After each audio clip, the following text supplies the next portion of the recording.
All right, welcome in to two countries, two Americas, all sports. This is episode 3 here on November 2nd, 2021. Personally, this could be a historic sports night for me personally as an Atlanta Braves fan. Fingers crossed, knock on wood, but we'll definitely talk about that more as we roll along here. But if you haven't met us, I'm Nicholas Hill. The guy to my left, to my left is Gustavo Tomazeli. I'm in Chattanooga, Tennessee, in the United States. He is in Americana, Sao Paulo, in Brazil. And I got the order right this time. I got messed that up last week. But if you don't know who we are, we work together at WTK 90.3 FM, The Rock in Knoxville, Tennessee. I attended the University of Tennessee. He attended Pellissippi State, which are both colleges in that town. And so we were co-sports directors, talked a lot about sports, and we thought it would be a great show to bring both American and Brazilian sports fans together to discuss all things that have been going on in both of the countries.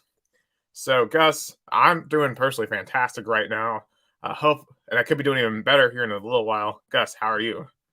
I'm good. I had a busy weekend, a lot of soccer happening right now in Brazil. Congratulations to União Suzano, undefeated champions of the 4th division in the state of São Paulo. Congratulations to Ricardo Costa, 5th promotion in 6 years. So, congratulations. I was covering them on Saturday. And so it's a busy weekend, but I get you, man. I'm also here cheering for the Braves, which I have a very, very, spot on my heart because I've been to Turner Field and SunTrust Park, even though so I never been to Truist Park when they changed their name, but it's basically the same stadium. It's a beautiful stadium, by the way. It's one of the best ballparks in the country. But hopefully by the end of our live show, and for those who are listening on Spotify later, we'll also be knowing if the Braves will win today or not. Yeah, they just ended the 5th inning right now. It's Atlanta 6, Houston nothing. Max Fried, it almost looked like he broke his ankle in the first inning. Was scared he was going to have to come out of the game, but he has played an absolutely masterful performance tonight. I mean, he struggled this entire postseason, but he's more than making up for it tonight, and hopefully he can make it here for the rest of the game and get us to the finish line and get the Braves their first World Series championship in 26 years. So, which obviously I'm only 23, so I've never seen the Braves win a championship.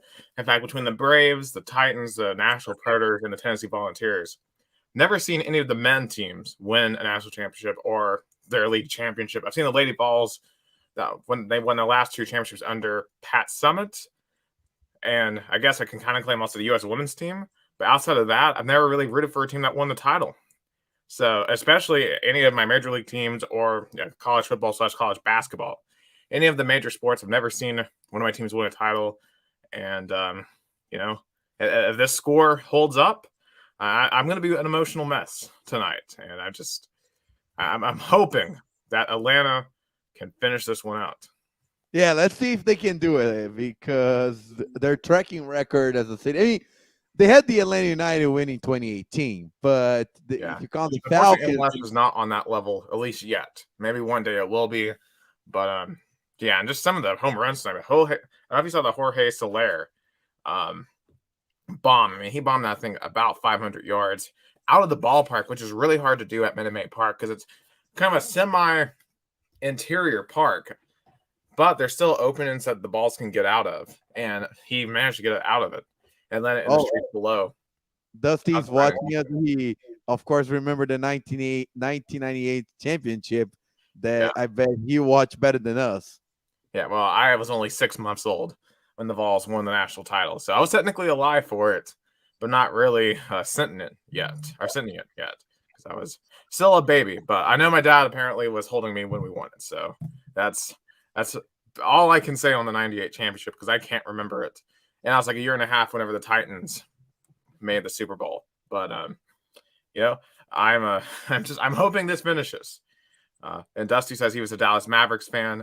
Yeah, that 2011 championship, that was a special performance by Dirk Nowitzki. I mean, he just went off. I think he averaged 26-9 in that series, and then especially, I think the best performance in that series outside of Nowitzki was Jason Terry and what he was able to do to LeBron James. I mean, LeBron had his worst finals by far. I mean, he disappeared in the fourth quarter of multiple of those games, just had an awful final series. So just a magical run for the Dallas Mavericks there in 2011. And hey, with Luka Doncic, it wouldn't shock me for the next 5 to 10 years if they make another run at it. Of course, they're in a very tough Western Conference, but they got to give them some help, and they got to get that organization sorted out because of all the controversy they've had over the past couple of months.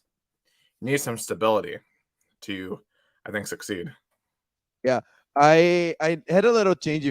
If you're okay, that a topic that just came into my head, that since you mentioned the Braves about title droughts, how that affect fan bases, because if the Braves win tonight, they're gonna end the drought that has blasted for like 26 years, right? If I get this straight, 1995. Yep, 26 years. And that's the last major championship for Atlanta. I mean, it's the only championship for Atlanta. The Falcons have never won a Super Bowl. The Hawks have never won the NBA Finals. The Atlanta Thrashers, when they existed, never won it. I mean, technically, Atlanta United technically won it. Georgia Tech won a championship in 1990. Of course, most Atlanta people, I guess, would support Georgia over Georgia Tech. And, of course, they haven't won a national title since 1980. So the state of Georgia as a whole is just not known for winning championships, for coming up.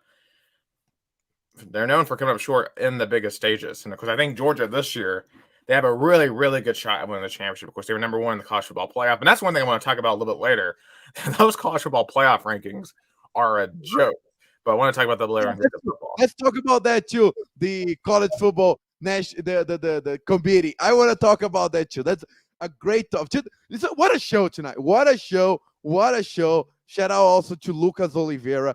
But to bring a little Brazilian perspective into title drought, because two great examples of that is Corinthians had one of the largest droughts between 1954 and 1977, 23 years without a single title. And in Brazil, it's even easier to win a title because you have the state championship, you have national championship, and even the South American championship. So it's not restricted to one tournament. You have multiple. And Corinthians could not win. They finally broke the drought on October 13th, 1977, when they won the Paulista, the state championship. And, it was a huge celebration. And weirdly, I wonder if that happened in America too. The longer the drought lasts, the bigger their fan base grew. The more they couldn't win a title, more there were even more fans, because they were known as the fans who were like, suffer, the fans who were like persistent into, their pain by cheering a team who couldn't win. So they finally won, was a massive celebration.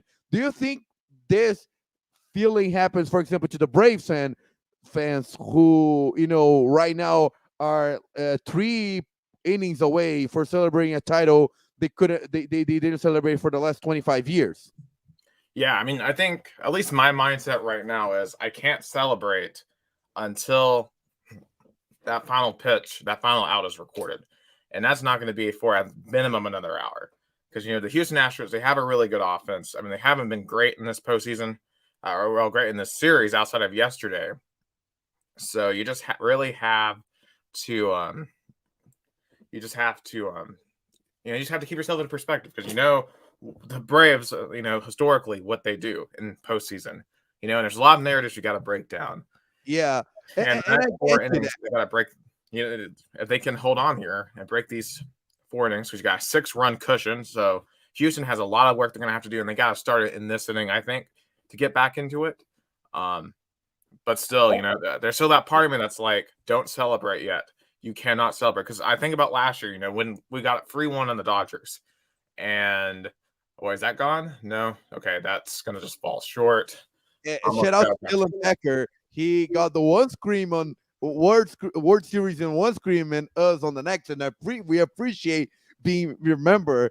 And he said even though it's not the Nets or the Orioles, it's definitely exciting to watch. And I asked Dylan, I know he's a Ravens fan, and I know the Ravens recently have some sort of a, winning, but I bet he's an Orioles fan. The Orioles has a big drought recently.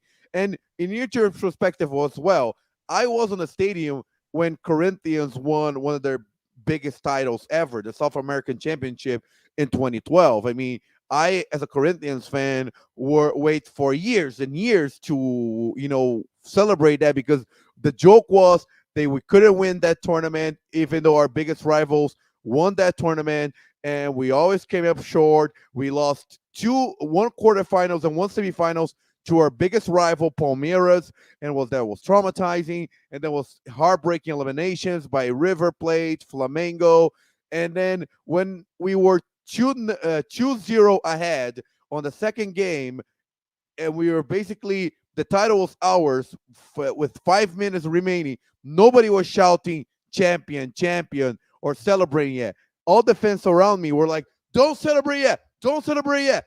Only when the referee caught the ball and whistle, then we could finally celebrate. So I get you, man. I really do, Nick, because that's a feeling.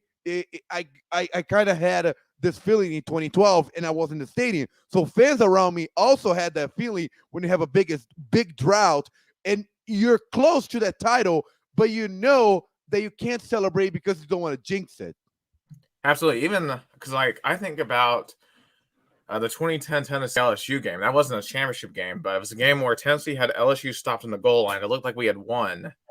But what happened was the refs called that Tennessee had 13 men on the field on defense. So LSU got one extra play and time down, and they won.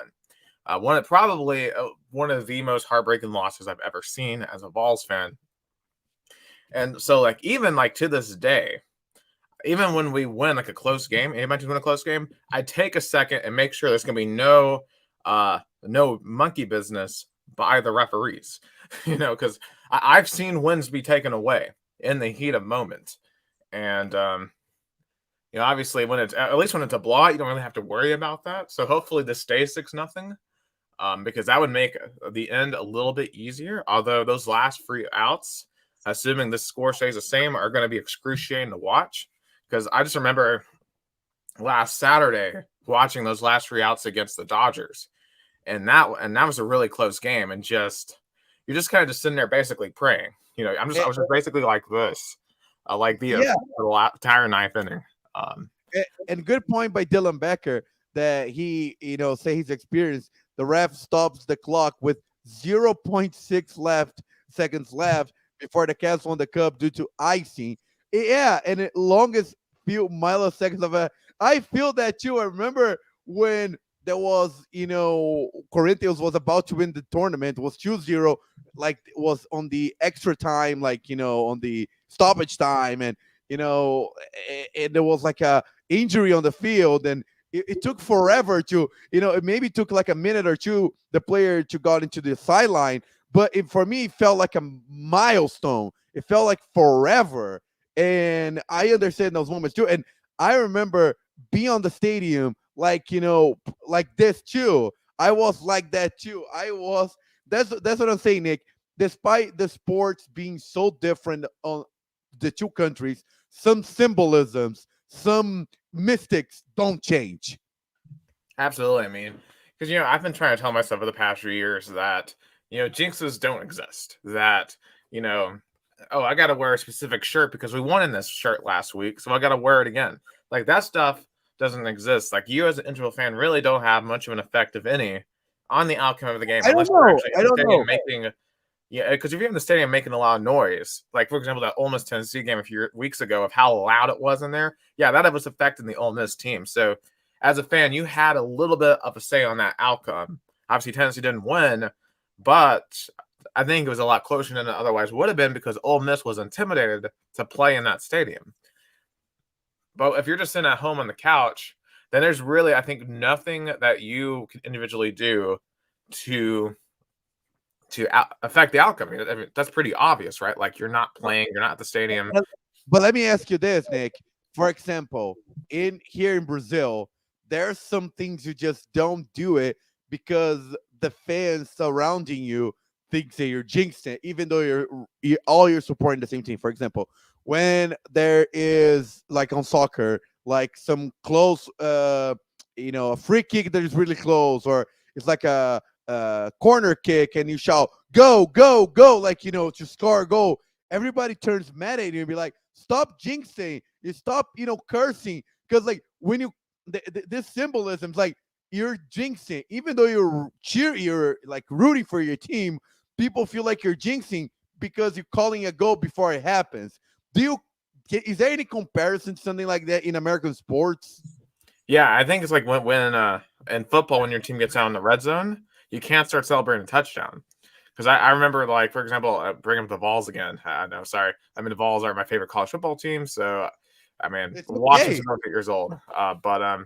Yeah, I remember being down at the Florida game, 2017. The main reason why Tennessee lost that game wasn't the Hail Mary at the end of the game, but it's because they couldn't score in the red zone. Like, they had, I believe, 3 different opportunities in that game in the red zone and came away, I think, with 3 points. So, in the red zone, you don't celebrate a touchdown before they actually score a touchdown because there's no guarantee they're going to score the touchdown. And it's such a vital part of the game. Just ask a Washington football team fan right now. Like, their team is moving the ball up and down the field, but they can't score in the red zone for whatever reason. Like, it's been ridiculous recently if you've watched Washington football. I think out of like their last 8 attempts in the red zone, I think they've scored maybe twice. It's been unbelievable just how bad they've been in the red zone. But yeah, especially when it's in the game. Dylan said here, Vegas could have scored in that 0.6 seconds, which would have won the game, but you would have killed the vibe. No, I agree. And I feel that too. Like, for example, when, again, I bring Corinthians final in 2012 because one of the biggest sports moment in my life as a sports fan, it was 2-0. Boca had like to score twice to tie the game and bring it to penalty kicks, or even 3 to win the game. So one goal wouldn't change the outcome, but it would have killed the mood and would have bring all the fans into some sort of a panic attack because it would have bring past memories. It would have bring traumas of eliminations. I think, as you, like, I compare right now, like, even if it's 6-0, it could be like on, the 9th inning, if the Astros scores, like, say 2 runs, even though it's 6-2, you would have tried to freak out a little bit. Oh yeah, because then at that point, a grand slam ties the game. And we've seen a grand slam in this series. So the grand slam that didn't win us the game 5. Because honestly, I thought the other night, and I kind of like jinxed myself because after that grand slam, I'm just jumping up and down celebrating like, this is our night. We're gonna win it on Halloween night. And obviously, like, even with a 6-0 lead, and with the way Max Shreve is playing, I just don't feel comfortable yet as we head into the bottom of the 6th inning.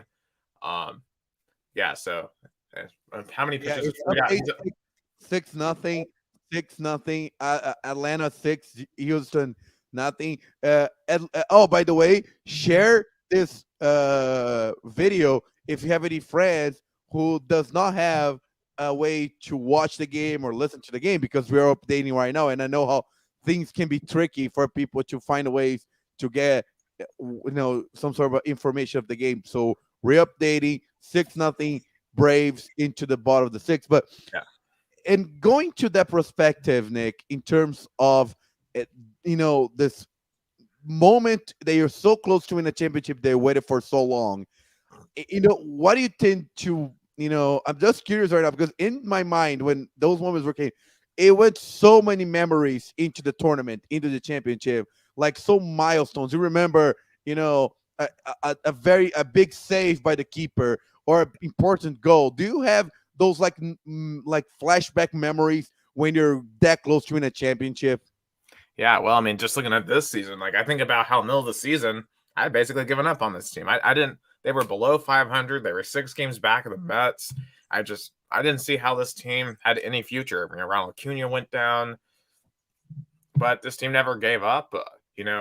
I remember like talking with Joseph Bonanno, who's still at WTK. He's a big Braves fan. I've been talking all postseason about these Braves. I'm not sure if he's watching now, but I remember asking him in the Milwaukee series, do you think we have a shot in this series? And because I'm going to be honest, I didn't really think so. I was thinking the main reason why the Braves were here was because the NL East stinks, and that we really were just taking up a valuable playoff spot of a team more deserving, someone like the Seattle Mariners, who had more wins than the Braves.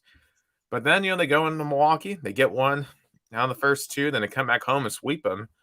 And it was like, okay, well, now we're gonna go play the Dodgers again. Of course, the Giants kind of got robbed in that game 5, and I'm just thinking, okay, we couldn't beat them last year with a full deck basically, and now we don't have Ronald Acuna or Marcell Ozuna. How are we beating the Dodgers? And of course they get up 3-1. I'm thinking, oh, here we go again.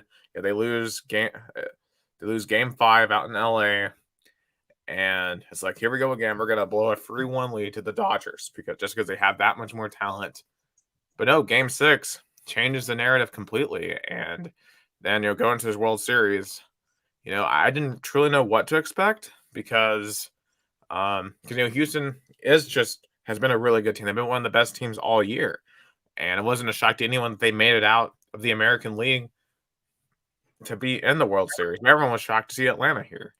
And to be in this situation just seems, it almost seems like a dream. It doesn't feel real. Because, for example, if the Titans somehow make it to the Super Bowl this year, it wouldn't be, completely shocking to me because I expected the Titans to be really good this year. Obviously, with recent news, it would be shocking to me now if the Titans made the Super Bowl. Rest up Derrick Henry's foot. But, yeah, it's just, it would be pretty magical. I think back to all the times the Braves came up short because, I didn't see the Braves win a playoff series until last year when they beat the Reds. They swept them in that really weird wild card round. Then they swept the Marlins. And then, of course, they proceeded to blow a 3-1 lead in the NLCS to the Dodgers. And, I was thinking, I just remember sitting there in my room back in Knoxville when they blew game 7, just thinking that might be the closest I ever see them get. And now here we are, 4 innings away from potentially winning the World Series. And it's one of those moments that you definitely will always remember because, you waited for so long. And I know in America you tend to have more, sports teams, and that will definitely, it's not like make it less special, but have more opportunities because here in Brazil, you might have 2 soccer teams, you cheer for the big one, the top 12, and your hometown team. There's normally some sort of a lower division, so you see them more like the minor league team, let's say, compare. But when you're waiting for so long, of course, when I was old enough to remember soccer, most of the teams that I follow, even my own, were winning championships and not having a drought problem. But Corinthians had the 1954 to 1977 drought. Palmeiras, which is another big team, had 1974 until 1993 drought too. I know Botafogo had a drought, of titles, I think for more 20 plus years. So I know how droughts can affect fan bases. And when that moment is so close, they tend to kind of, wouldn't believe because it's they've seen the movie so many times. Right, you finally get the happy ending once and for all, and obviously, I gotta wait a little bit while before I start talking about this in the past tense. But it's pretty special. The only things we want to see more than this are a Vols national title, another football or basketball, or a Titans Super Bowl. But a Braves World Series is right up there in that tier, and it's just I hope they finish. I hope they finish. I do not want to be watching baseball tomorrow night. Yeah, that's true. I feel that too because it's kind of like you want to, kind of finish the job when you have the chance because, and of course that happens more when you have let's say the system that EPL have or the Brazilian Championship have, which regular season all the way. So it's like a point system, and sometimes you can be the champion before the last week, before the last round. So but even on the series, like a playoff one, what? Look at Dusty's comment. He has said, "I think Hype will win a title at UT." Whoa. Let him build let's let him build a roster first. I think it's been a great coach. I think this weekend's game is a testament if he already has some sort of a potential or not, because it's a ranked Kentucky team on the road. I think that's a chance for Hypo to have a chance to show like if he's for real or not. I'll say this. I think they'll win this week. Now, I think it'll be a close game. It'll be a good game. But I'll say, like, Kentucky hasn't really faced an offense like Tennessee's this year. And I really think their offense isn't that good. I mean, they struggled a lot with Mississippi State the other day, who I don't think is a very good football team themselves. And I really like the Vols in that one. And of course, next week they'll lose to Georgia. I just don't think they have the running game necessary to beat Georgia, but I don't know if anyone has a running game capable of running on that defense. The only way that you can move the ball in Georgia is if you have an elite passing game that can punish Georgia for pushing all their secondary one-on-one. I mean, Miss State does run a somewhat similar offense, but like Mike Leach, like the tempo isn't as fast as Heupel's. And that's more what I'm referring to. Even though they both run spread offenses, obviously Mike Leach throws the ball 60 times a game, while Heupel doesn't throw the ball 60 times a game, and they run a little bit faster. So I do think there are some big differences between Leach and Heupel, but obviously Kentucky's defense did not look great against Miss State, and I think Kentucky, our offense presents even more potential loopholes. I mean, and obviously Kentucky's offense does not scare me whatsoever. Rondell Robinson's really, really good. They're wide receiver. But outside of him, I don't think they have any great offensive weapons. Because if you think it's last year's game, it wasn't their offense that beat Tennessee. It was Jared Garantano who won the game for Kentucky and being absolutely terrible. And fortunately, Jared Garantano no longer plays in Knoxville, Tennessee. No disrespect to him. How is he up to in Washington State? He doesn't play. He does not play. I think he got injured a little bit and just isn't good enough, of course. And there's a head coach mess there as well. Oh, yeah, after Nick Relovich got fired for not taking the vaccine, and they now have their I think it's their special team coach that's now their head coach. It's a mess. I mean, poor Jared Garantano. I mean, this guy literally has had three different head coaches fired while he's been on the roster. He was on the roster, but Jones got fired, was on the roster, and Pruitt got fired, and now has seen Nick Relovich got fired. And obviously this last time really wasn't his fault because Relovich was just being stubborn, and that's a whole other debate on whether or not the state of Washington should have that role. But the point still stands. I mean, that's just an unfortunate college career to have three head coaches simultaneously fired one after the other. Just no consistency whatsoever. And even I don't think highly of him as a quarterback. I just don't think he was very good. Never was a great decision maker. Don't think his arm was necessarily that great. He never had a stable coaching situation. And you saw that? That was a clutch play. Awesome play. That was really clutch. I thought Max Fry messed up, but I guess he didn't. Nope. Out of the 6th inning, so we're heading to the top of the 7th. So we're about to do a 7th inning stretch here soon, but honestly, we're not going to sing "Take Me Out to the Ball Game" here on the show because I don't know about you guys, but I cannot sing. But it's let's save the singing for the after the hopefully after the game for and speaking of singing, I gotta be careful not to get DMCA'd, Gus. I was thinking about that because I could play "We Are the Champions" by Queen, but that might get our video taken down on YouTube. Let's not do that. Sounds good. And next week we're gonna talk about also. Speak of singing, I'll say it's okay. Say for next week the topic about the sports traditions compared to this modern era of adjusting of culture. Yeah, because we definitely had another discussion entirely planned, but definitely we'll save that for next week. Just give ourselves some more time to. Because what's funny, it's gonna be a difficult topic to talk about. So having a week to think about it will be, I think, fantastic for us.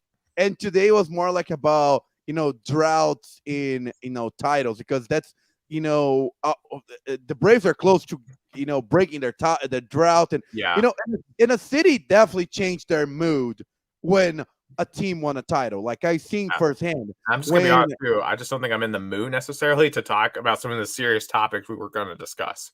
Those have been into some interesting territory. So that's a bit of a teaser. If you want to hear us talk about that, come back for episode 4 next Tuesday.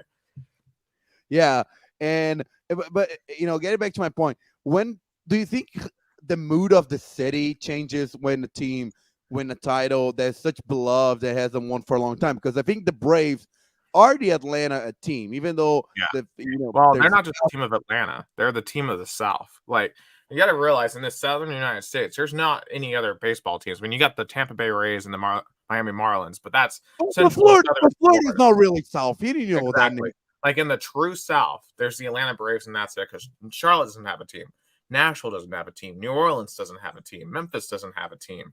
The nearest other team after that is like Houston and Dallas, but Texas is Texas. I don't really consider Texas the South. The true South in Georgia, Alabama, South Carolina, Tennessee, Southeastern.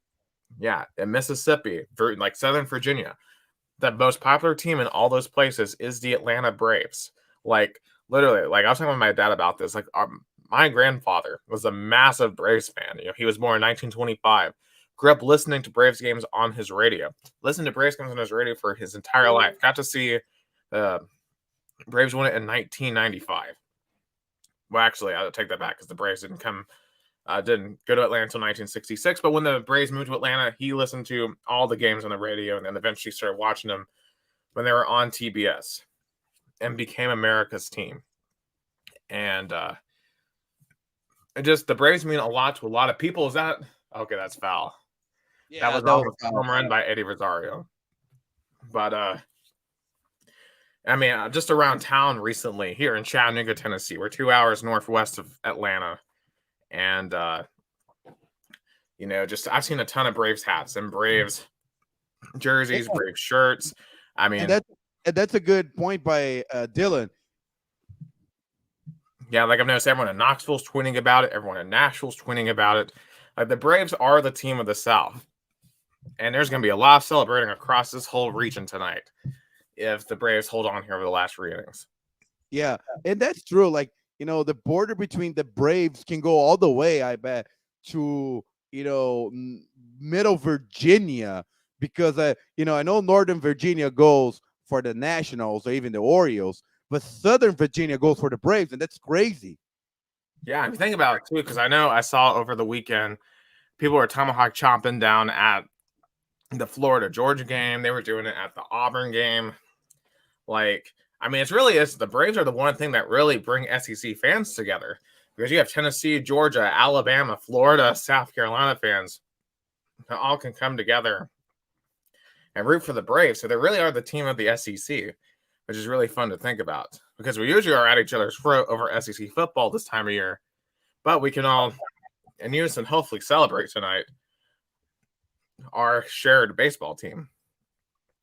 Yeah, and I love their stadium. Again, Truist Park, I was there for one of their first events ever, which was a college baseball game between Georgia Bulldogs and Missouri Tigers. I was very sad there wasn't Tennessee Volunteers, but it's okay.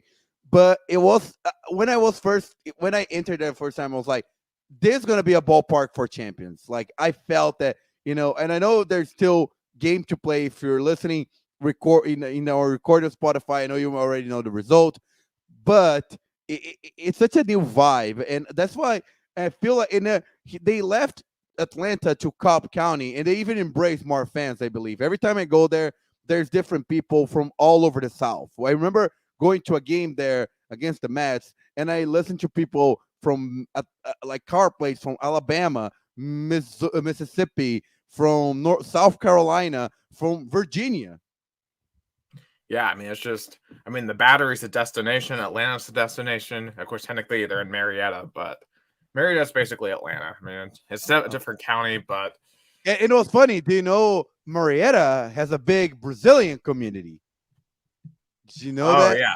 Yeah, I mean, the entire Atlanta metro is massive, but Marietta has the Power Ferry Street that do you remember Jackson? He was on Rockstar Sports too, and I was talking to him, and he didn't know there's Brazilian restaurants, Brazilian bakeries, Brazilian shops, Brazilian supermarkets in Marietta, just 10 minutes away from the Brave Stadium. That's why I loved going to the Braves games, because I felt close to home when I was in America. Because for me, it was a trip, not only going to the games, but going to the Brazilian bakery, going to the Brazilian supermarkets. My parents would be like, "Can you buy this? Can you buy that?" Because in Knoxville, we don't have that much option then compared to Marietta. So for me, as a Brazilian, was one of the, oh, and Dylan Becker said there's a pretty good Brazilian steakhouse not far from Cayman Yards. I will say, because when I went to Cayman Yards was at 10:30 a.m. on a Monday of Columbus Day. So I think probably it wasn't open, but nice to know. It was beautiful ballpark, by the way, but Truist Park is always on my heart. Yeah, Camden Yards is one park I would definitely want to see at some point. Even though the team hasn't been great there recently, but I've heard a lot of great things about Camden Yards and how they can do the tour. The tour is very nice. It's cheap. The tour guide was very nice, and you can go to the clubhouse, to the field, to the press box. It was very nice. It was very cool. I remember, it was just me and another couple. So it was very, nice, and and of course they were honest about their record at the time, but still they have a lot of tradition, and I know Braves are their new stadium is they're building tradition right now. So, but it's also a luck, because isn't they won their last World Series when they changed to Turner Field as well. Yeah, well, I think that they won it in Atlanta Fulton County Stadium, which was the stadium before Turner Field. Of course, Turner Field initially, if you don't know the history of it, was the Olympic Stadium in 1996. Then they converted over to the baseball field, and then after they left that, now the Turner Field is Georgia State's stadium. And of course, we are familiar with the Georgia State Panthers here on Country to America. I think the Tennessee Volunteers has to schedule Georgia State to play at Turner Field at their stadium for revenge of their loss in 2019. That would be pretty funny. An interesting road trip. I imagine at some point Georgia State will return. Love to go into Atlanta. I remember when they played Georgia Tech in Mercedes-Benz Stadium was 50-50, even though Georgia Tech is. I was at the Tennessee. That was the first game in March with the Pride of the Southland band. Was Tennessee Georgia Tech down there at Mercedes-Benz Stadium, the second ever game ever held in Mercedes-Benz Stadium. Really enjoyed the Chick-fil-A inside of there. But that was more like a 65-35 Tennessee crowd. Even though it was in Atlanta, Tennessee had more fans. I mean, just goes to show you how small the Georgia Tech fan base is. No offense to my uncle. If you're watching Steve, hello. He's a Georgia Tech alum. But even he will tell you most of the Georgia Tech fans are alums. It's not like the Georgia Bulldogs, who have a rabid fan base of barking adults throughout the entire state of Georgia. Yeah, I mean, it is funny when there's like, those kind of, invasions, because the biggest, new known invasion in and probably one of the biggest, like transport of people, in Brazil was when Corinthians played the 1974 Brazilian Championship semifinals in Rio de Janeiro in 80. It was, oh my God. Let's go, Freddie Freeman again. 7-0 in the seventh. This might be real. This might be happening, folks. And this might be his last game as an Atlanta Brave too, because he's a free agent after this year. But if this is his final game as Atlanta Brave, he's going out as a legend. And I don't know, he'll probably never watch this, but if you ever watch this, Freddie Freeman, thank you for everything that you have given to the Atlanta Braves organization, because you, sir, have been incredible to watch. Hopefully you come back, but if you don't, I'm highly satisfied with what you've brought to us. In terms of our luck, I ask you, since we're on and the Braves are still ahead, are you want to stay on just to keep them ahead because you're scared if we stop our podcast, there's going to be some sort of a turnaround for Houston Astros? No, I mean, they were already up before we got on, so I don't think that we need to stay on beyond because they already been on for 40 minutes. So yeah, I don't want to make this a longer episode than it needs to be. For so let's dive into some football talk, especially college football coaches, because there's some really interesting coaches on the hot seat. Yeah, Jim Harbaugh, Dan Mullen, Chip Kelly. Of course, we just saw Gary Patterson at TCU get fired the other day. Well, technically retired, but you know how it is. They're never going to outright say they fired him, unless it's an extreme situation like Jeremy Pruitt, which I thought that was a shame. Gary Patterson really built up an amazing program at TCU and he gets fired. Like that's just ridiculous. Well, I don't know what they think they are. They're not an elite football program. They've never been. But looking at Harbaugh, let's start at Mullen, because I think Dan Mullen right now is a man just absolutely flailing out. Think about this. Last year, they beat Georgia and Jacksonville, and ever since then, Florida has fallen apart. They had the shoe game against LSU. They lose to Alabama in the SEC title game. They get smoked by Oklahoma, in which Dan Mullen says afterwards that the 2020 Florida team played their last game in Atlanta. That wasn't a real game, which is just ridiculous. You never want your football coach to say it wasn't a real game. They have a close loss of Alabama. And then the wheels have just fallen off. They have an embarrassing loss to LSU. And now we're sitting here after they get blown up by Florida. And he literally said that he doesn't want to talk about recruiting right now.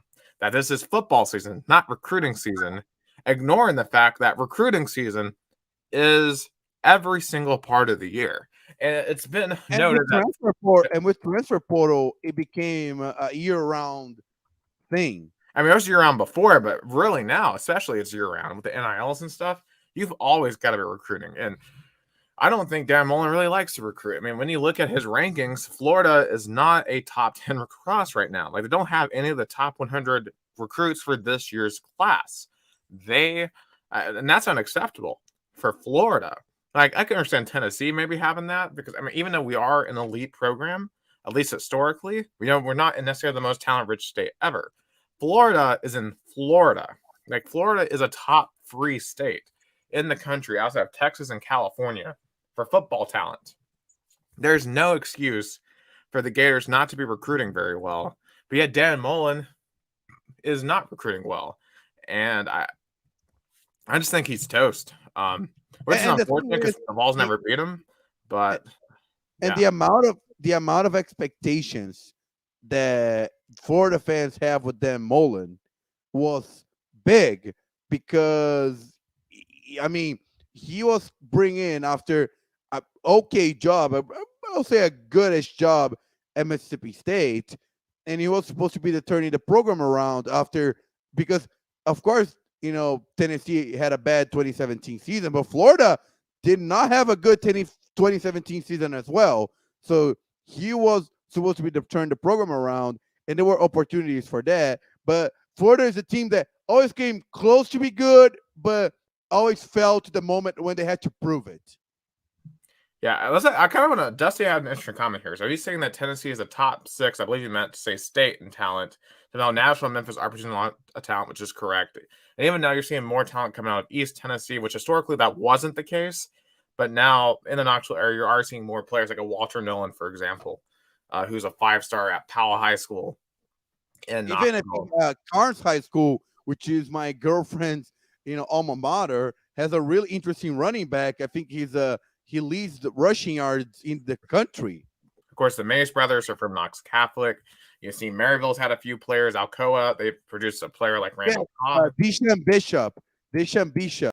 Yeah, so I'm trying to think. So what? Obviously, we said Texas, California, Florida. I would say Arizona and Georgia. I'm trying to think who else would be above that. Above Tennessee. I guess Alabama and Mississippi, I think, would have a lot to say about that. Those 2 states have a lot of recruits traditionally. The Carolinas. But yeah, I guess outside of those states, Tennessee. Tennessee is definitely a top 10 state, and for Tennessee to get back to an elite level, you got to lock down this state, which they haven't been doing. They've been letting so many of the top Tennessee guys go to other schools. But you got to go down to Atlanta. You got to get some of the top Georgia players. You got to get some of the top Florida players, and go wherever else you need to go. But really, Georgia, Florida, Charlotte over in the Carolinas, and even if you can get some players from Ohio up in the Midwest, I think that really is where where you have to go. And I think Tennessee, Mississippi, and Alabama are comparable. Now, Tennessee has more people than those states. So I think by law of averages, you're going to have better talent in Tennessee. Although historically, you've seen a lot of great players come out of Mississippi and Alabama. But I guess I am thinking a little bit too old school on that too, because Tennessee definitely has transformed the last 15, 20 years in terms of high school talent. But the point stands is Tennessee is not Florida. And Florida produces infinitely more talent, and it's partially because of population, because Florida has, I believe, 30 million people. I'm just trying to think of it off the top of my head, because like when it comes to electoral college, for example, they have like 31 votes now. I think when it comes to presidency, we have like 11, so they have 3 times the population roughly. So you're going to have roughly 3 times the amount of recruits. 21.48 million people lives in the state of Florida. Yeah, and there's about 7 to 8 right now in the state of Tennessee, 7 to 8 million, which has grown a lot. Because I remember when I was a kid, they would tell us we have 6 million people in the state of Tennessee. Now we have nearly 2 more million people, and there's more and more people moving here every single day, which is starting to get a little annoying because traffic is starting to reflect on how many people are moving. Oh, I-24. Are you talking about I-24? Well, I-24, in Chattanooga especially, is not particularly fun. Although I don't really drive that a ton, but just in Chattanooga in general, because like this city is nearing 200,000 people, and it's starting to show. The infrastructure has to really be ramped up. But this is not an infrastructure podcast; it's a sports podcast. There are YouTube channels to watch about that, and those are really interesting. A little bit of a nerdy fact about myself: I really like watching channels like Windover Productions and stuff like that that talk about like airplanes and how all that works. That's all interesting to me. But shout out to my friend Italo. He's oh my god, I always forget. It's like aero engineer. He knows also. He's very nerdy about this stuff too. Yeah, I mean it's critical. Like something a lot of people don't think about. But like without that stuff, our society doesn't run. Like we need good infrastructure and all of that. And let's go into a different era of it. But infrastructure and roads are so important. But anyway, so yeah, so do we think those coaches are done? I think Dan Mullen's done. Jim Harbaugh, I mean, they're still in the top 7 right now. They're number 7. But the thing is, I think Jim Harbaugh's job lies on the Ohio State game. If he can finally break, the streak and wins against Ohio State, he stays. But if he loses again to Ohio State, then he's done. Because to be a Michigan head coach, you got to win Ohio State, because they're the biggest rivalry in college sports. And if you can't win that, then you're just not good for the job. Yeah, I mean, Dylan said, we said the same thing last year. And I remember us having this same exact conversation. Of course, remember, they didn't play Ohio State last year. Remember, they had the COVID situation, so they were able to dodge Ohio State. Yeah, that's true. They're able to dodge that game. Yeah, but my question is, so if Michigan fires Jim Harbaugh, who is Michigan hiring to replace him that's better? And can Michigan right now return to what they were? Because unlike Tennessee, which is in a growing part of the country, Michigan's the exact opposite. There's people leaving the state of Michigan. You don't have that talent pool down anymore that you used to. And it's really hard to convince people that, you could either play in sunny Florida, I like USC or like a Tennessee or Alabama, warm climate, or you're going to let's go to Ann Arbor, where it's going to be really cold in the winters. You're next to Detroit, which obviously doesn't have the best reputation. I've never been to Detroit, so I don't know what it's like. Obviously, everyone has their own opinions on that. But if I had a choice, I'd rather be in Tennessee than in Michigan, just in terms of climate and everything like that. Of course, it gets cold here too. But I wonder what Michigan's ceilings truly is, and they're not in the worst position. I think the program might be in the worst position right now. I know I didn't list them, but Nebraska and Scott Frost. I think Nebraska's just a dead program. I don't see how you bring the Nebraska Cornhuskers back, because there's literally no talent out in Nebraska, because it's just not the population. Outside of Omaha and Lincoln, there's no other population centers in the state of Nebraska. And then surrounding states, you got like Kansas City. Not really a ton of high school talent comes out of there. And you have to compete with Missouri. Yeah, they're not good themselves, but at least they're in the SEC. Nebraska I don't know how they ever come back. Like that's a rough program. I mean, Scott Frost had all the momentum in the world that you could have had going into the Nebraska job. He's literally a national championship winning coach or a quarterback for the Cornhuskers, the perfect fit for Nebraska, and it just hasn't And worked. he did a good job on UCF. Yeah. Of course, Josh Heupel was able to run with that as well to a 28 record. But outside of that 1 year that Scott Frost had, just hasn't done it as a head coach. It just has not been it. And you have to wonder if the 2017 UCF team was an absolute fluke. This is a special set of circumstances, and they were able to catch an unmotivated Auburn team after they lost to Georgia in the SEC title game. At least that's what it looks like to me now. Yeah, and but I think Chip Kelly, I think, is a little exaggerated. I think he can still stay in UCLA. I don't think, a program like UCLA have the rush, or even like the need to be successful right away. I think Dan Mullen and Jim Harbaugh needs to be proven more because they have more time and they're in bigger pressure programs than Chip Kelly. Yeah, I think it's definitely a little too hyper secure because I cannot remember UCLA being remotely nationally relevant as a football program in my time watching college football. They've always been a basketball school. I mean, right now they're number 2 in the preseason basketball poll. I think they've made some strides this year. I think they just got to continue getting better. USC obviously right now is in a really tough situation. Not sure where they are going to go with their head coaching job. And I don't know if you saw this, but Clay Helton, their former coach, just got a new job himself today. He's going to be the head coach at Georgia Southern in Statesboro, Georgia. That's right outside of Savannah in South Georgia. So definitely a big change of scenery to go from Los Angeles to Statesboro, Georgia. But good luck to him. We'll see what he does down. But both near the beach. Yeah, not very far from the beach. Tybee Island's a pretty cool place. So he won't be too far from there. But yeah, USC will be interesting to see what they do. Obviously, a lot of smoke about James Franklin, maybe Lane Kiffin. Well, Lane Kiffin's not going back to USC, but maybe that would be more for LSU potentially. But yeah, I'm not sure where else they would go. One name I just thought of off the top of my head.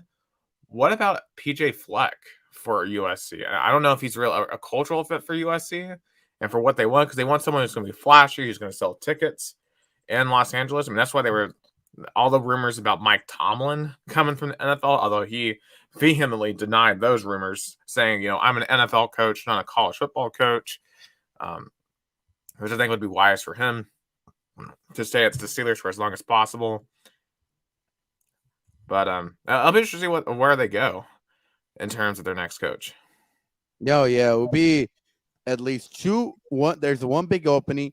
TCU is not a bit of a job as well. I mean, it's a program that the last few years it has more wins that I think it's doing better than Texas Longhorns. Yeah, I think they'll have to go with a coordinator though. I don't see them being able to go out and get a head coach unless it's like a mid-major coach.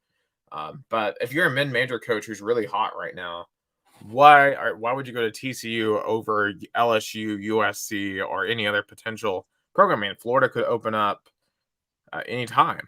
It's I don't see how TCU is above any of those programs. I think they're being pretty hasty, and I just think honestly it was disrespectful to Gary Patterson. I get that this is a results-based business and that TCU hasn't been as good recently, but Gary Patterson is literally the best coach you've ever had. He's been there for 20 years. He got you a Rose Bowl victory, which for TCU is incredible. Like, that was a program that was in the WAC when he took it. I mean, the WAC, the Western Athletic Conference, doesn't even exist anymore. It dissolved back in, I think, 2013. And now they are literally in the Big 12. He got them to a P5 level, and they want to get rid of them. It doesn't make any sense to me. From the outside. And I understand that football fans are going to be passionate. They don't like what they're seeing. TCU isn't good this year. But you got to hold on to a legend like that as long as he wants to coach. And, Yeah, that's just my piece on it. If there's a TCU fan who wants to beg to differ, who knows more about that program, go right ahead, because I'm not a TCU expert. But from the outside, from a non-TCU guy who doesn't know a lot about that history, I know they have like Sammy Baugh from like 1939, who was fantastic, but it's not an elite program. You're not Texas. You're not Texas A&M.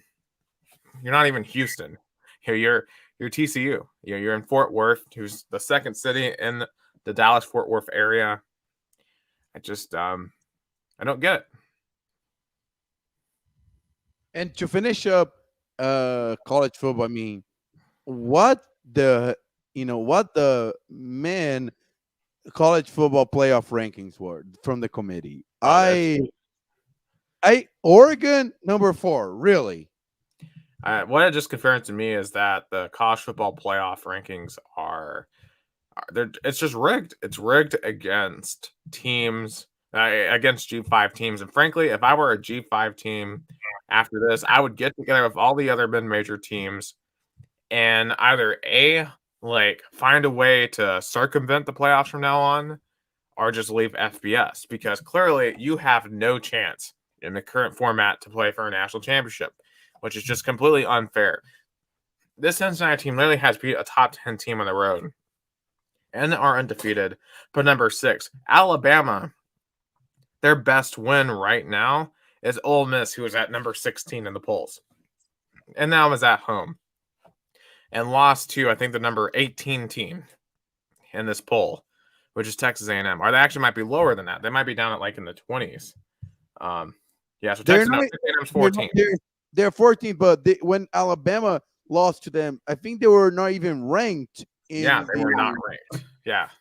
So I just don't get. I mean, Alabama has a worse best win than Cincinnati. And I understand Cincinnati hasn't looked great recently. They had to struggle with Navy and Tulane. But Cincinnati still has a better win on the road. Alabama has looked awful on the road this year. So I just Cincinnati being number 6 underneath Alabama. I think number 2, honestly, I think should have been Georgia. I would have put Michigan State at number 2. They have a great win over Michigan. Kenneth Walker, I think right now should be the Heisman favorite. I don't think any of the quarterbacks in the conversation this year have been great. So, outside of maybe Matt Corral, but even he didn't look great the other night at Auburn. So I would go Kenneth Walker for Heisman right now if I had a vote for that. But I think Michigan State at 2 would have made sense. I think Cincinnati at 3 would have made sense. And from there, then, okay, I could see putting Alabama at 4. But then you got to think about Oklahoma and Wake Forest. Theirs are both undefeated. Now, Wake Forest hasn't beaten any great teams. Their best win right now is probably either Louisville or Virginia. Of course, they have some great opportunities for some wins down the stretch, and they go to North Carolina this week, who isn't great. They're 4-4, but they're still really talented. So that's going to be a tough game. They're not even favored. Their only ranked team they're going to face is North Carolina State, NC State. They still got to go to Clemson, who we know all the talent that they have, even though they're not good this year. That's still going to be a tough game for Wake Forest to pull off. So that they have a lot of chances. And Clemson see this game as like a salvation season game to kind of go back to the polls and at least not finish unranked as they are right now. Yeah. So Wake Forest is going to have their chance, I think, to play the way into it. Oklahoma, they just got to start playing better. I mean, they blew out Texas Tech last week, so that was good. But otherwise, they just haven't looked impressive. Their only ranked win was over Texas, who is not even ranked anymore. I believe they get Baylor here soon, so they got to beat them. And they got to run the table. They got to finish undefeated. A 1-loss Oklahoma team will not make it in to these playoffs. Obviously the Big Ten teams are going to kind of beat each other out. I do expect Ohio State to win out, and I really think the only reason why Oregon has that spot is because they beat Ohio State, even though they haven't looked good otherwise this season. But they had a really bad loss at Stanford, who is not a great team. I think they're slightly better than what I thought they would be, but it's funny that the committee also put Michigan number 7, saying, "You guys, season not over yet. You only have to win Ohio State." Yeah, so I mean, Michigan, because Michigan runs the table. Ohio State beats Michigan State, then there's a good shot that there'll be a freeway tie in the Big Ten East, and highest ranking gets in, I think, more than likely. I don't know what the tiebreaker would be, but it feels like almost the 2008 Big 12 South. Yeah, no, it's like the chaos I remember back in 2016 that Penn State ended up going to the Big Ten championship when Ohio State beat Michigan, but but Penn State went to the Big Ten championship, but Ohio State went to the college football semifinals. Remember that how the chaos could I repeat remember again. that. Yeah, and of course the Big Ten got punished for that one severely. I mean, as they should have. I mean, because you can't have. I think it's just unfair to have a team that didn't make their conference championship game make the playoffs. Like, I don't think that's how it should work. I know Alabama did that, and they won the national title doing that, but I don't think they should have been allowed to do that. And there's also the possibility of, what if Alabama loses to Georgia in the SEC title game and they have a second loss? I think that should be disqualifying. But there's a legit scenario where a 2-loss Alabama gets in over an undefeated Cincinnati because this playoff committee just can't be trusted. And if that happens, then this playoff system we truly know is just completely screwed up and should be tossed. And honestly, at this point, I'm wondering if we should just go back to the BCS system. And not in terms of like how it's set up, but in terms of the computer, because I don't think many people were complaining about the computer rankings, but they were just complaining about the fact that only 2 teams got to play for a national title. So, because at least they would put Boise State and TCU in the top 4 a lot of those times in Utah, but now those teams can't even sniff the top 4 because we got a bunch of humans who are running the thing that don't give G5 teams the time of day. So if I were a Cincinnati fan or a student, I would be furious tonight, and I'd be demanding some answers about what do we have to do. We literally went to Indiana, we went to Notre Dame, we beat 2 P5 teams, convincingly. What else do we have to do? Yeah, and to finish up the American topics, in bad news in Nashville, especially for Titans fans, right, Nick? Yeah, Derrick Henry had a injury. I believe it was like middle marsupial toe, I believe, something like that. He's going to be out for a minimum 6 to 8 weeks, but it's going to be the rest of the regular season, essentially. A chance he might be able to come back for playoff football. But this is pretty big. Depending on who you talk to, some people think the Titans season is just done at this point. I disagree. But it all depends on how Ryan Tannehill plays, because Ryan Tannehill has had Derrick Henry as his security blanket the entire time that he's been in Nashville. And Tannehill has played very, very well, but we have not had to see him play without Derrick Henry. And it worries me a little bit because, off the defenses have always had to be so worried about the king that Ryan Tannehill has had open lanes downfield. Now, I think defenses are going to be more prepared to stop him, A.J. Brown, and Julio Jones, who, by the way, they haven't played a lot together because Julio or A.J. Brown have been hurt off and on throughout the year. And a lot of it just comes down to how good can Adrian Peterson be in his return. He's really old at this point, in his mid-30s, which isn't old, but by football standards, it's old. Jerry McNichols, the backup running back, who's been, I think, really solid in the catching game. He's going to have to get some carries. Mekhi Sargent, I'm very interested to see potentially get some carries. Of course, Dylan Becker, Ravens fan, is wanting to know if Lamar Jackson is the best active running back in the NFL right now. Of course, obviously, Ravens fans like to bring this up a lot because people keep on insulting Lamar Jackson as the best running back. But I think at this point, he's a top 5 quarterback. Not even just an amazing, but obviously he's an amazing runner. One of the best runners in the entire league, but he's really developed a lot as a passer. In my opinion, best running back right now who's still left, probably Kamara. I mean, McCaffrey's out, Cook's out, or Jonathan Taylor or Alvin Kamara. One of those two are the best active running back right now, I think, left in the league. And, obviously Jonathan Taylor, and you can ask any Colts fan, they need to feed him more. The fact he only got 12 touches on Sunday against the Titans, just unacceptable. And you can't have a weapon like that and only use him 12 times. That's a big reason why the Colts lost, because they decided to put the ball game in the hands of Carson Wentz, who regressed on Sunday back to what we saw in Philadelphia versus what you have in Jonathan Taylor. Yeah, and it's a great point about how Ryan Tannehill is now going to be. He will need to deliver more in terms of can depend on the running game, especially with Derrick Henry out. And it is so sad because last week, remember, we're discussing him for MVP, but now unfortunately that's gone. Yeah, which is really sucks. I really thought that he was going to have a legitimate shot at MVP because I don't think there was any quarterback to me that was standing out, especially with how Kyler Murray played last Thursday. And at this point, the MVP is wide open. I think Matthew Stafford has a claim to it. I think Tom Brady's going to have a push for it. Lamar Jackson's going to have a push for it. That's wide open. But yeah, Derrick Henry, I thought he was going to be right in that mix, but he isn't going to be anymore. But hey, and here's the deal too, though. If Ryan Tannehill starts going off in the second half of the year, does he play his way into it? I don't think right now he has the stats for that, but it'll be interesting to see what he can potentially do down the stretch. I hope he turns out to be as good as I've seen him be, but and all the Titans really need to do, they need to sweep Houston, beat Jacksonville, and get one or two other wins otherwise, and they win the AFC South. Because even if the Titans go 4-5 the last 9 games, the Colts have to go 8-1 to win the division. So if they win 6 games, then the Titans win.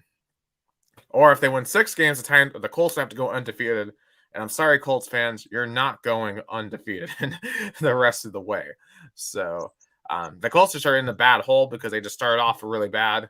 They're playing a lot better, but their blown leads to Baltimore and Tennessee really, I think, have put them in a bad hole. And a lot of them, even now, kind of want Frank Reich gone, which is really interesting. Which I would honestly agree with, because some of his play calling and just game management decisions are just terrible. Like, as I said, Jonathan Taylor, why isn't he getting the ball? Some of the goal line play calling, just terrible. I just think he overthinks a lot of situations, and he's wasting, I think, a really, really good roster in Indianapolis. Yeah, it'll be interesting to see what it's going to be the AFC South. I know last Sunday was a big win for the Titans, but it'll be interesting to see it. Moving on to Brazilian topics, real quick, because we already are in more than an hour podcast, time. But when we have so much things happening tonight, as the Braves here on the bottom of the 8th with 1 man out, is 7-0 lead over the Houston. Tyler Matzek's now in the game. Max Fried made it 7 innings, and just a heroic performance by Max Fried. He'll never have to buy a drink in the city of Atlanta again, assuming that this score stands, because that was incredible, sir. No matter what else you do for the rest of your career, you've done what you've set out to do for the city of Atlanta. I feel like I'm individually thinking all these individual players who will probably never see this episode, but if you ever do, thank you to everyone who has made potentially this night possible, as we are nearing. It almost feels like New Year's Eve, that you're just getting closer and closer and closer to just the ultimate, just euphoria of what could be potentially about to happen. Yeah. And moving on to Brazilian topics in soccer right now, Flamengo, the chaos team that I would never thought in a million years would be that chaotic. A month ago, everybody thought they were the team of the South America, the team of Americas, the best team. Some even say the top 10 team in the world, that nobody could beat them. And now they can't, they were eliminated in the Brazilian Cup. They are still in the 3rd place into Brazilian League. Today they had a draw 2-2 against Atlético Paranaense, which is kind of like their, nemesis, their Achilles heel, because they eliminate Flamengo into the cup, and now they tie a game that could bring Flamengo closer to Atlético Mineiro into the fight for the Brazilian championship. And there was a lot of heat arguments in the locker room between both teams, and and Renato Gaúcho, I think, is going to make it as Flamengo's head coach until the end of the season. Of course, it all depends on the results in the November 27th game in the Libertadores final versus Palmeiras. But it's very disappointing to see a team that everybody thought was going to be a historical team that nobody could beat them change so much. Of course, and that's going to be my rant, part of my rant into the hot takes. Flamengo's also suffering the calendar. This week they had to play today. They're going to have to play on, I believe it's Friday, and then they're going to have to play on Monday. So they had to play. That's for what, 3 games in 6 days. I mean, that's even for soccer. That's a lot. Yeah. No. Let me get this straight. They play today. They tie. They're gonna play Friday, and then they're gonna play Monday. They play 3 games in 6 days. Yeah, that's insane. I don't. I understand that there's different tournaments and different leagues and stuff, but you obviously got to work together better to make sure that's not happening. Because that's just a health hazard. Yeah, no. And the thing is, people blame me the coach, but he's not coaching. He can't do a practice because let's say the game was on the road. So they come back on Wednesday to Rio. So it's going to be like a recovering day. And then you maybe got one practice on Thursday. And then on Friday, it's game day again. So how can you practice? Yeah, and really on the resting day, too. I guess you would have to watch tape and stuff. Really analyze what the other team likes to do. So a rest day is not really a rest day. Yeah. So that's the thing. Of course, people want to blame the coach because, of course, the coach is like a Lane Kiffin kind of coach. He's the Lane Kiffin of Brazil. He's the cool coach. He is I'm the cool coach who can get done in a big spot. Give me the good team. I can do it. I'm the best. So he get a lot of heat. Oh, Eduardo Bianchi out of Santo Andre. Thank you for listening. And how close is that to you? I've never heard of that town city. This is Metro São Paulo State. This is okay. Newark compared to New York. Basically kind of like a suburb, basically. Yeah. This is the suburbs of Sao Paulo City. It's like a Metro São Paulo City. Okay. I actually heading to the ninth. We are heading to the 9th inning. Yeah. Oh, it looks like we're gonna make it because I don't know. Let's see. But just finish my about Flamengo because I get a lot of people have a lot of heat, especially because of political opinions. Renato Gaúcho have a lot of cockiness that he is, and of course he get a lot of heat because the things that he said in the past. But he can't be blamed when you don't have a time to practice, when you have a lot of players that were injured, key players like the Arrascaeta or when players that are key like Bruno Henrique and Gabigol, are not playing to their best, stands because they're playing a lot of games in a row. So, that's the thing. I feel like Flamengo will get better by the end of the month, which I think they're going to make a competitive kind of stand. But, we'll see about that. And Eduardo. Yeah, he's talking about the Lakers and Rockets. What exactly does he? He's mad because the Houston Rockets won by 35 points versus the Lakers in the first quarter. He's mad. He's a Lakers 35. Well, hold on. Let me look at the score. Yeah, he's mad. Why you do that? Let me just go to my other topic in the Brazilian side because Grêmio fans, they are desperate. They are the most desperate fans in the world right now because again on Sunday they saw their team lose against Palmeiras. Because by the beginning of the season they were called the Super Grêmio, the team of the year because they already had a good roster and then they add on experienced players that were in Europe like Douglas Costa and Rafinha, and it didn't work out. They fired Renato Gaúcho. I know he was 5 years on the job and was maybe a time change. But the coach that came after that was a different style, and then he fit in. And then they brought a legendary coach that was good in the 90s, but he is not good right now. And then he fired this coach, and now he got another coach who is not most successful recently. But again, and they're going to have a big game on this Saturday, a derby, a biggest rivalry against Internacional this rivalry is so big, Nick, that Grêmio fans refuse to wear red. And That's wild. I mean, look, I don't even refuse to wear red. Like in yeah, Alabama's and, one of our biggest rivals. And and Georgia. and the other side, there's a famous sentence by international fans that says, "If sky is blue, hell is my destiny."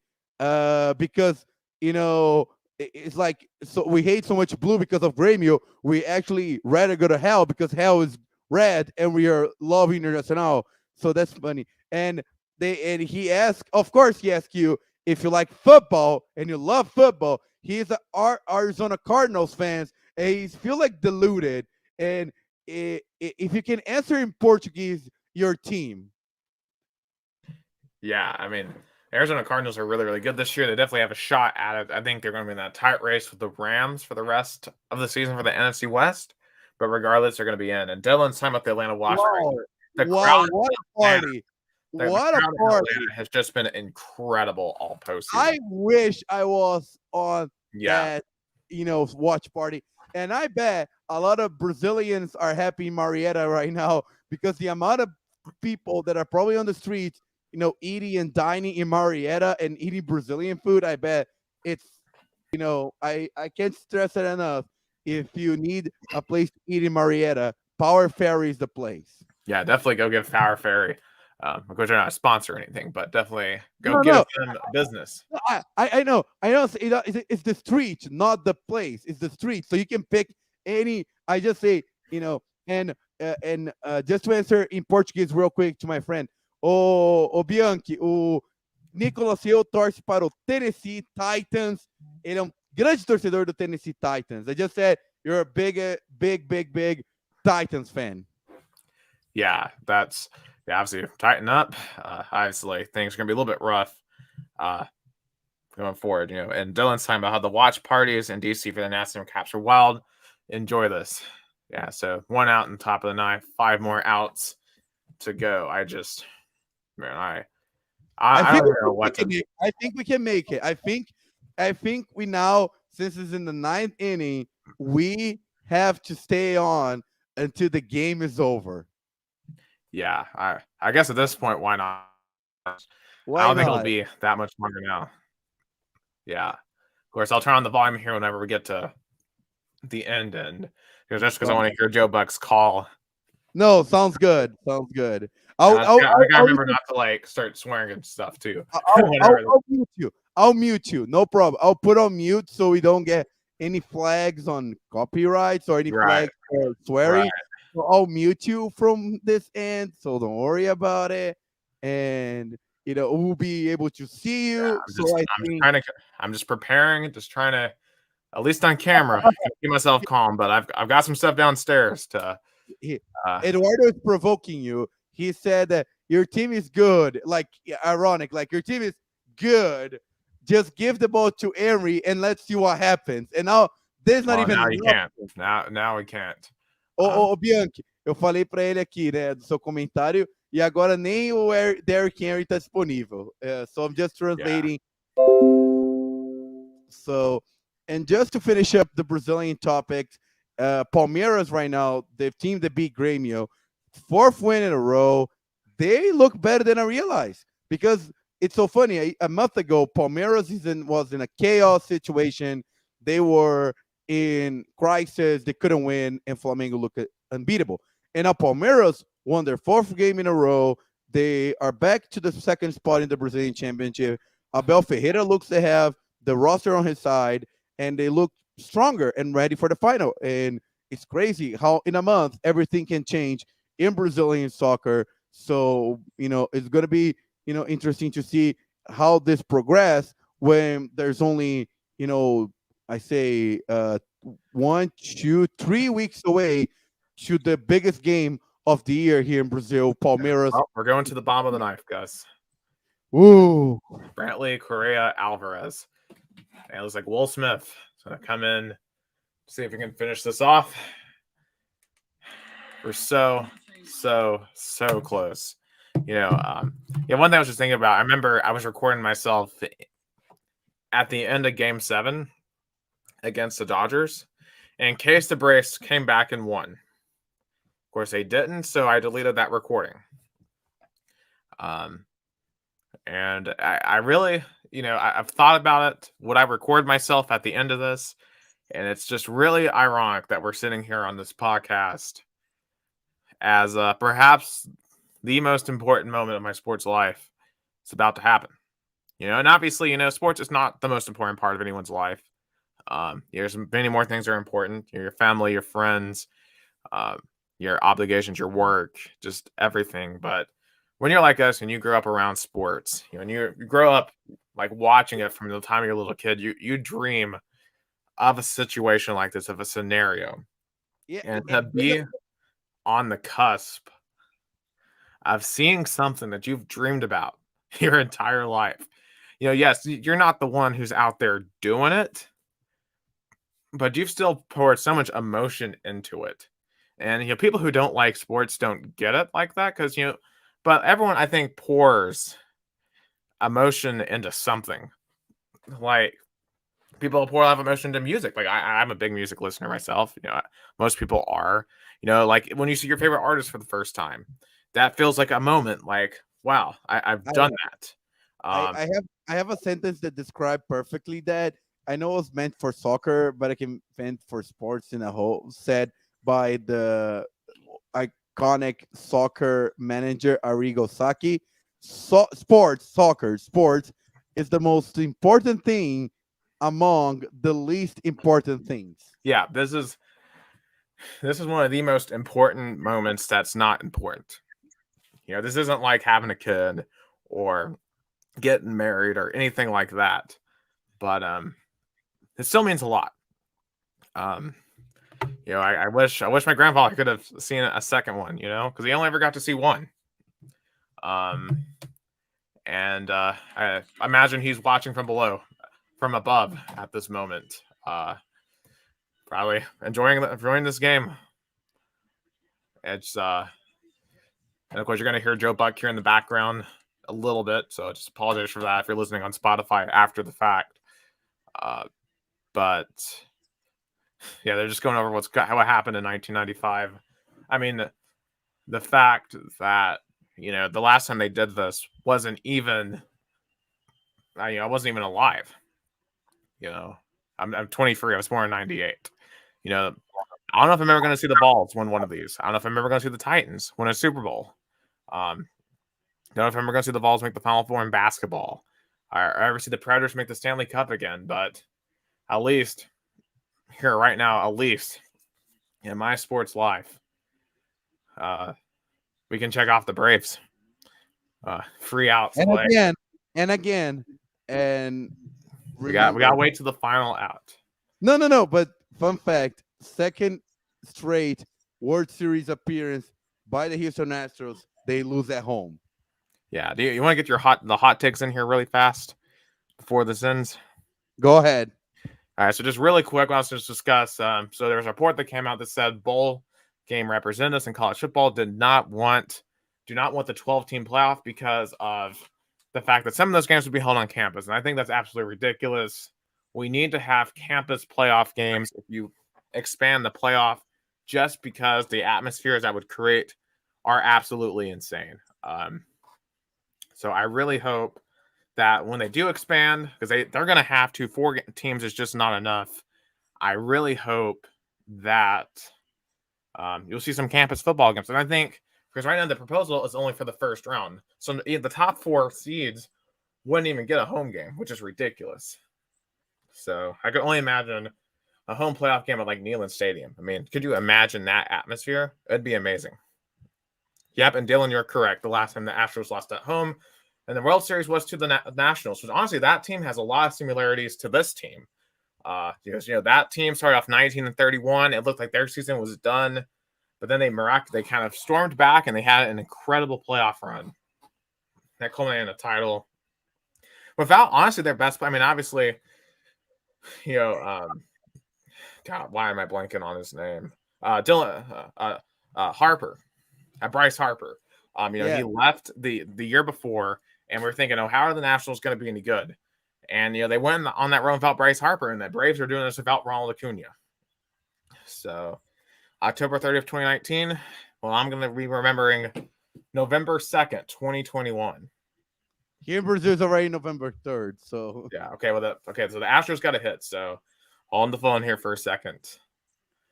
sounds good. While Nick suffers, let me go to my hot take real quick to kind of go back to what I said about Flamengo, because Brazilian soccer calendar needs to be fixed as soon as possible, ASAP. It's ludicrous.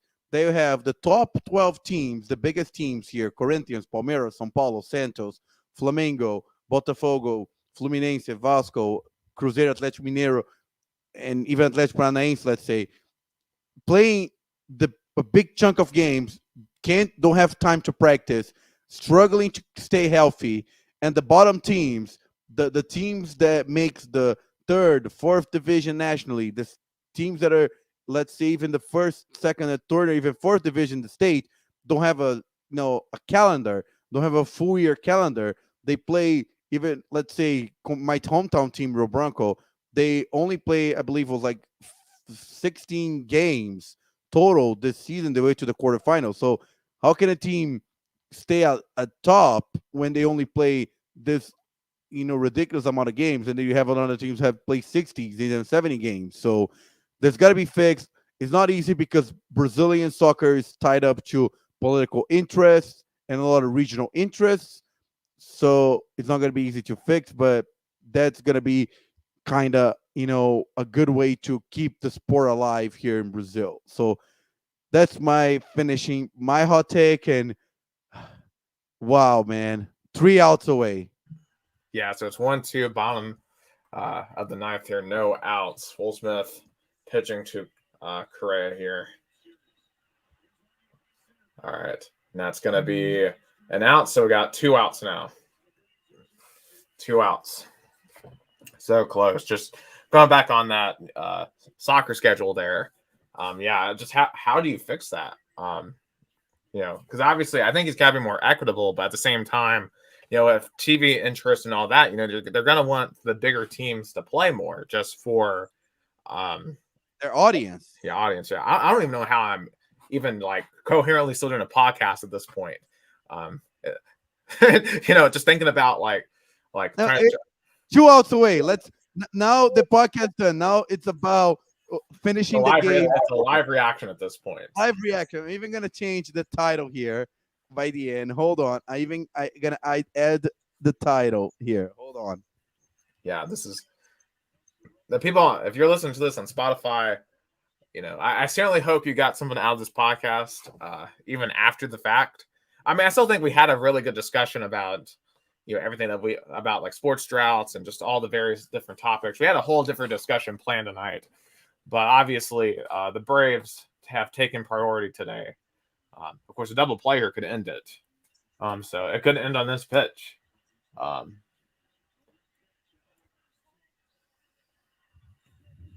feel for you, man. I feel for you. I really feel for you. I am here, even though I'm a Mets fan. I'm like, come on.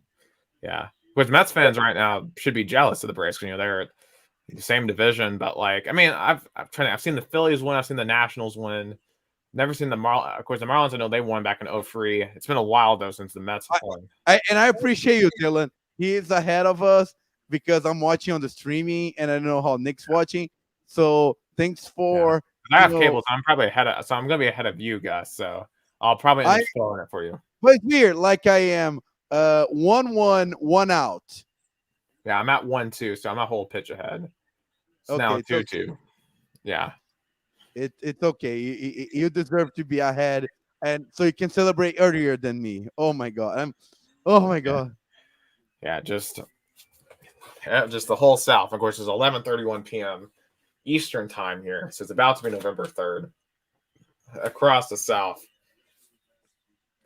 households from the Mississippi River to the East Coast are just waiting in anticipation.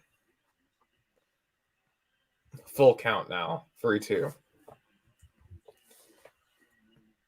I can only imagine what Brian Snedeker in that dugout. I mean, Brian Snedeker, he's been a highly criticized manager throughout his time in Atlanta. People have wanted him fired numerous times.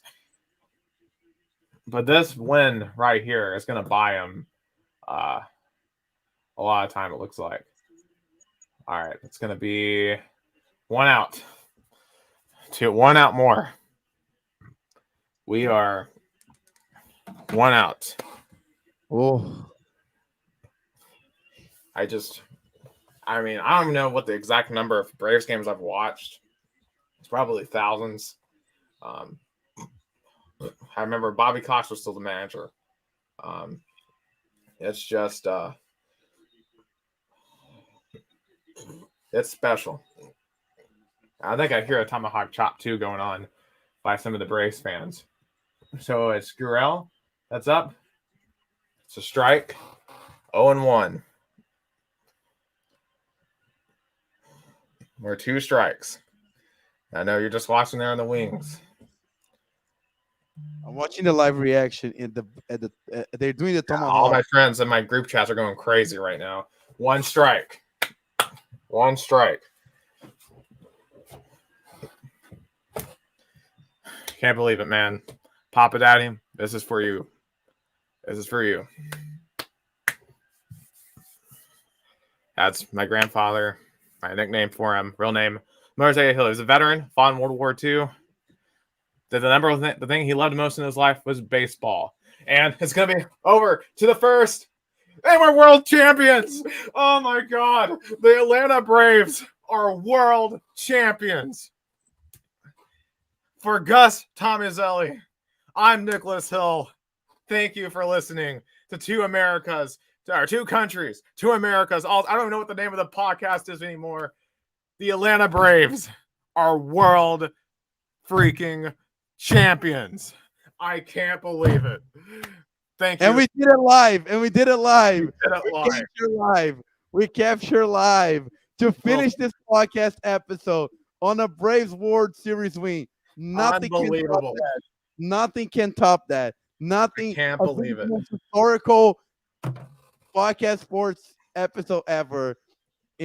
I am so happy for you, Nick, and for all the Braves Brazilian fans out there. There's many.